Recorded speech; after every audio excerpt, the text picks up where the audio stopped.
2019 Ստամբուլ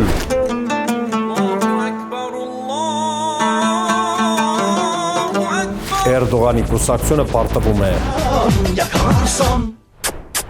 ընդդիմությունը հաղթում քաղաքապետի ընտրությանը Բաց այդ սպառնում են, իշխանություն տվող չկա, չեղյալ ենք համարում, նորից ենք ընտրություն անում։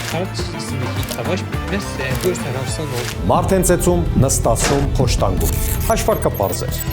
Մարդիկ զահլա չեն դնի, երկրորդ անգամ չեն գնա։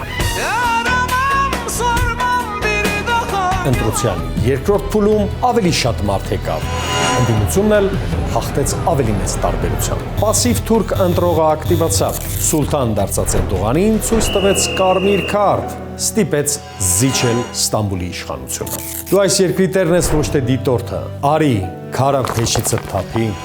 15 րոպե հատկացրու գնանք ընտրատեղամաս։ Լայքը, սրտիկը, զարմանքը, ծիծաղը, զայրույթը էմոջի են եւ միայն Facebook-ում։ Իրական փոփոխության հնարավորությունն ընտրությունն է։ Եթե քեզ հետաքրքիր է ասեմ, ինքս գնալու եմ ընտրության եւ թույլ չեմ տալ, որ վերարտադրվի մեր պետությունը կործանած խմբակա։ Մնացածը դու որոշիր, դու գիտես քո անելիքը։